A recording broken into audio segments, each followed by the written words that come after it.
ní gbogbo ibikíbi tí ẹ ti ń gbọ́ wa tàbí tí ẹ ti ń wò wá láti iléèwé Yorùbá Basic School and Culture. Ohun tí a fẹ́ sọ̀rọ̀ lé lórí lónìí òun ni òrí ṣíṣe. Báwo ni a ṣe ń ṣe òrí? Kí làwọn ìwúlò tí òrí ń fún wa? Kí ni iṣẹ́ òrí gan-an?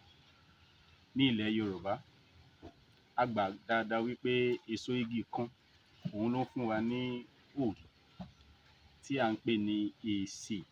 Ìyẹn èso, à ń pè èso náà ní èsè láti ara igi ẹ̀mí tí àwọn olóyìnbó ń pè ní Shea tree. À ń pè ní igi ẹ̀mí.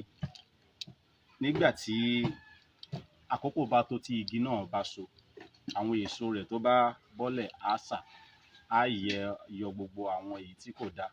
Then after ìgbà tí wọ́n bá ti sè é tán, there is always a shell, ìyẹn èpo tí ó máa ń wà ní ara kiní yìí. Níwọ̀n ìgbà tá a bá ti pa á fún wa ní ìsìn eléyìí.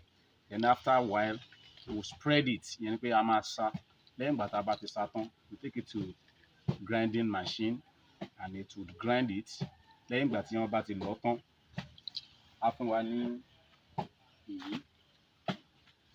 Ìyẹn ni pé tá a bá ti lọ eléyìí tán, èsì tí result tí ó máa fún wa ní eléyìí. Then after that, wọ́n máa fi lẹ̀ for a day. Then the second day, they start processing it like this. A rí i pé eléyìí tí wọ́n bù òun ni wọ́n fi omi sí, tí wọ́n rárá ń fi ẹsẹ̀ lọ̀ díẹ̀. After ìgbà tí wọ́n bá lọ̀ tán, then it will give us this result. After tí a bá ti fi omi gbóná sí, a rí i pé ìdọ̀tí tí ó fún wa òun ni ìdọ̀tí rẹ̀ lélẹ̀. Then the main result which will give us the òrí òun ni eléyìí. Now after ìgbà tí eléyìí bá ti ṣe tán, we put it on fire. Then it will bring out the main òrí gangan that we need. That is ìdọ̀tí. Á tún yọ ìdọ̀tí kúrò ní ara eléyìí. After which we begin to stir it. A máa ro èyí tí ó bá fún wa ní òrí yẹn papọ̀. A máa ro papọ̀ with stirring stick.